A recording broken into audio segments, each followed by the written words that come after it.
Wait, isn't it totally unjust? If someone has never heard the gospel, how can they be held accountable? They don't know God's laws. They have no concept of what righteousness or unrighteousness even is. To think they'd still have to face God's wrath, it just feels so wrong. It's hard to understand how a just God could work in this way. Some people raise these kinds of questions to defend those who do not believe. Listening to them, it can almost feel as if God abandons people in ignorance and darkness, only to unjustly reveal his wrath against them later on. However, a perfectly just reason underlies God's wrath. No one in this world can claim ignorance as an excuse for not knowing God. This is because God has inlaid the evidence within every human heart so that he may be known. Take the Philistines, for example. In the past, they captured the Ark of Covenant from Israel. Although they were Gentiles who knew nothing of the law, and pagans who had served other gods their entire lives, everything changed when disaster struck because of the Ark. They realized it was the God of Israel who had struck them with these plagues.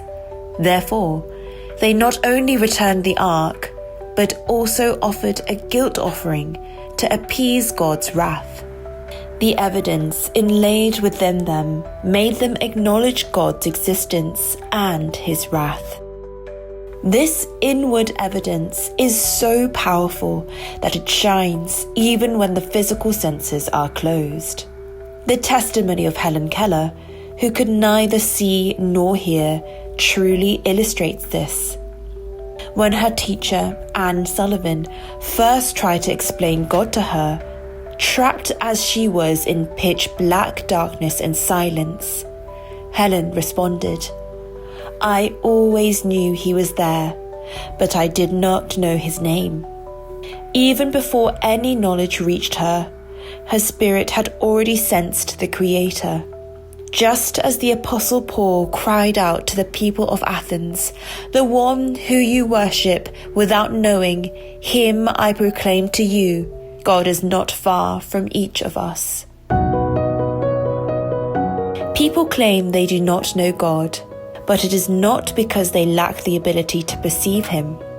Rather, it is an intentional rejection of the light shining within them so that they may continue to enjoy sin. It is a way of pretending not to know God to justify a life led by their own desires. God has inlaid the knowledge of himself within human nature, not to condemn people, but so that they might grope for him even in the darkness and reach salvation. The light has already come into people, but because they find sin to be sweet, they desperately block the light of truth. This is the essence of tragedy.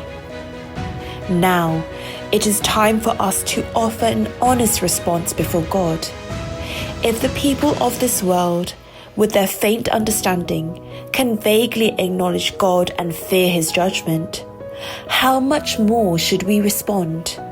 We who have received the clear love of the cross and the word of revelation.